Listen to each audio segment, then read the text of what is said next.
천국과 지옥은 가치의 세계이다. 주변에서 예수 천국 불신 지옥이라는 팻말을 들고 다니는 사람을 가끔 본다.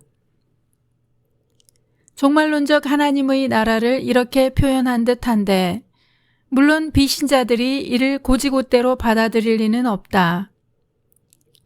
그러나 비신자들에게도 천국과 지옥의 관념은 있다. 현세에서 보상받지 못한 선이 보상받고 징치되지 않은 악이 보응을 받는 내세가 있어야 한다고 생각하는 것이다. 칸트도 정의가 이루어지려면 영혼은 불멸이어야 하고 하나님은 계셔야 한다고 했다. 이러한 자연 발생적 정의감에 기초한 내세관 외에 고통 때문에 내세를 기리는 이들도 많다. 벗어날 길 없는 고통이 힘겨워 천상의 낙원을 희구하는 사람도 있고 생은 반복된다고 믿고 좀 더 나은 다음 생을 기대하는 이도 있다. 이와 같이 천국과 지옥이라 할 때 사람들이 머리에 떠올리는 것은 선과 악 또는 고통의 문제와 연관된 가치의 세계이다. 선과 기쁨이 있는 곳은 천국이고 악과 고통이 만연한 곳은 지옥이다. 따라서 이는 내세만을 뜻하지 않는다. 오히려 선악이 첨예하게 대립하고 있는 현세가 내세의 천국과 지옥의 관념을 규정하고 사람들은 이에 기초하여 다시 세상을 보며 아, 여기가 천국이구나. 혹은 지옥이 따로 있는 것이 아니라 여기가 지옥이네 라고 한다.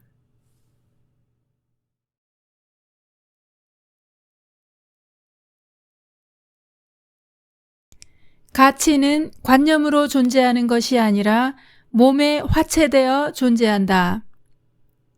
몸이 있어 영생도 경험하고 영벌도 받는다. 그러므로 가치의 세계인 천국과 지옥은 몸의 세계이기도 하다. 또한 인간은 다른 존재 없이 스스로 존재할 수 없는 관계적 존재이며 선과 악, 기쁨과 고통도 주변 세계와의 관계에서 파생되므로 천국과 지옥은 관계로 이루어진 세계라 할 수 있다. 하나님의 나라는 볼 수 있게 임하는 것이 아니요 또 여기 있다 저기 있다고도 못하리니 하나님의 나라는 너희 안에 있느니라는 예수의 말씀은 이 천국과 지옥의 본질을 정확히 묘사하고 있다. 여기서 아는 가치가 내면화된 마음이요 그런 사람들이 만들어내는 관계를 일컫는다. 하나님의 말씀이 가득 찬 사람과 그의 주변은 마른 떡 한 조각만 있어도 천국이요 빛보다 어둠을 더 사랑하는 자와 그의 주변은 제육이 집에 가득해도 지옥이라는 것이다.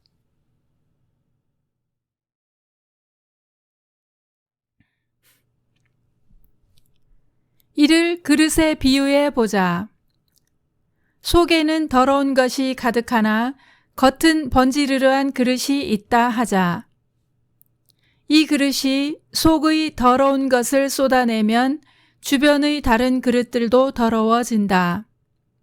이와 같이 악한 자 하나가 있으면 주변 사람 중에 물드는 자가 있고 이들이 합심하면 많은 사람들이 고통을 당한다.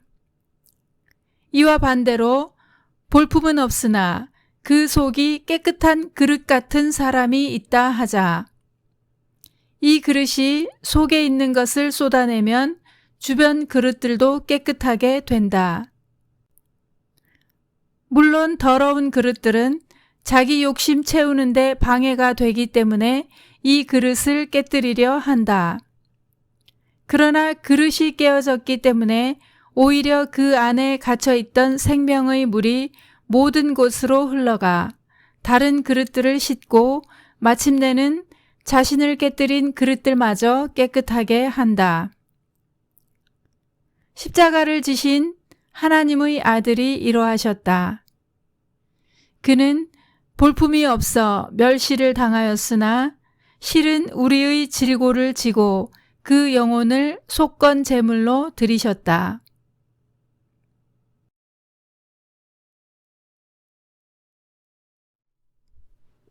그가 원하신 천국은 십자가가 명확히 보여준다. 십자가가 세워진 골고다는 죄 없는 이가 그릇된 욕망에 사로잡힌 자들에 의해 희생된 지옥. 그러나 놀랍게도 그의 피가 사람들을 지옥에서 건져내기 시작했다. 맨 처음 은혜를 입은 사람은 강도와 백부장이었다. 한 사람은 강도짓밖에 할 것이 없었던 가난한 사람, 또 한 사람은 무용이 뛰어나 군인이 된 사람, 한 사람은 나락으로 떨어졌고 한 사람은 피로 얼룩진 세계에 갇혀 있었다. 지옥의 특징은 추락과 갇힘이다. 그런데 그 강도는 추락의 마지막 순간에 자신의 전부를 십자가에 달리신 예수께 의탁했고 예수께서는 그에게 오늘 내가 나와 함께 낙원에 있으리라고 하셨다. 백부장에게도 가족이 있었고 피 흘림이 없는 세상에 대한 동경도 있었을 것이다. 가시관을 쓴 채 십자가에 못 박힌 그리스도의 몸이 그에게 말을 걸었다. 천국이 여기 있다고. 마침내 그는 이 사람은 진실로 하나님의 아들이었도다고 고백했다.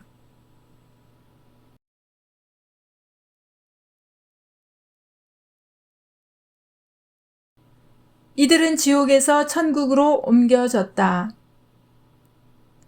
그것은 추락의 세계를 벗어나 진리와 사랑이 다스리는 하늘나라로의 오름이요 갇힌 세계의 문이 깨뜨려지는 해방의 경험이었다. 제자들은 골고다에서 이 십자가의 능력을 목도했고 자신을 못 박는 자들을 위해 기도하시는 그에게서 원수 사랑이 무엇인지 뼈저리게 깨달았다. 그리고 자기를 부인하고 자기 십자가를 지고 그를 좇기 시작했다.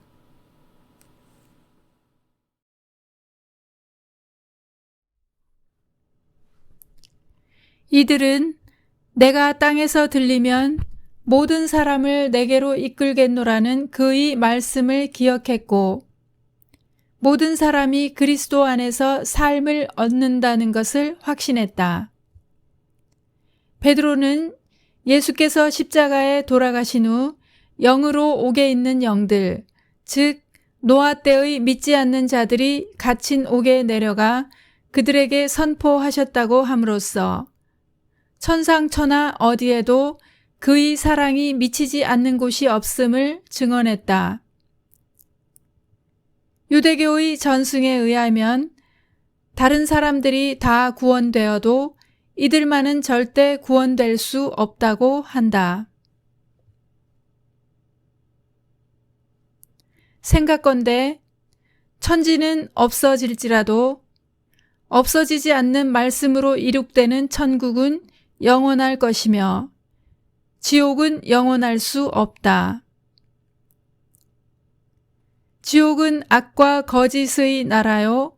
악과 거짓은 하나님의 형상인 인간의 마음밭에 덧뿌려진 가라지이니 본디 뿌리가 없으므로 결국 뽑혀 불살라질 수밖에 없다. 따라서 영벌도 악인들의 존재 자체를 멸하거나 그들을 꺼지지 않는 불 속에서 영원히 고통받게 하는 것이 아니라 주변 세계를 지옥으로 만든 자들이 하늘로 오르기 위해 필수적으로 겪어야 할 혹독한 고통의 상징이다. 천국과 지옥은 관계로 이루어진 나라이므로 관계가 바로워지면 지옥이 천국으로 바뀐다.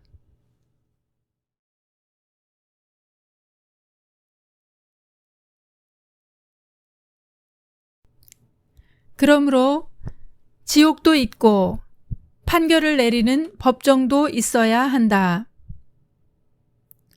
법정이 없으면 정의도 없고 정의가 없으면 평화도 없기 때문이다. 그러나 그 목적은 지옥을 없애는 데 있다.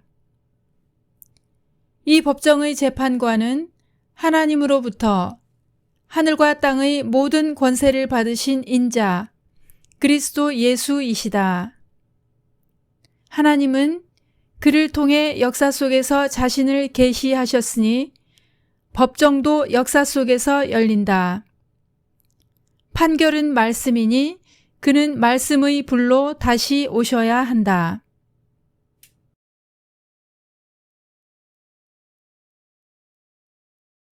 그의 법정은 역사 속에서 은밀히 진행되기 때문에 사람들이 잘 알아차리지 못할 것이다.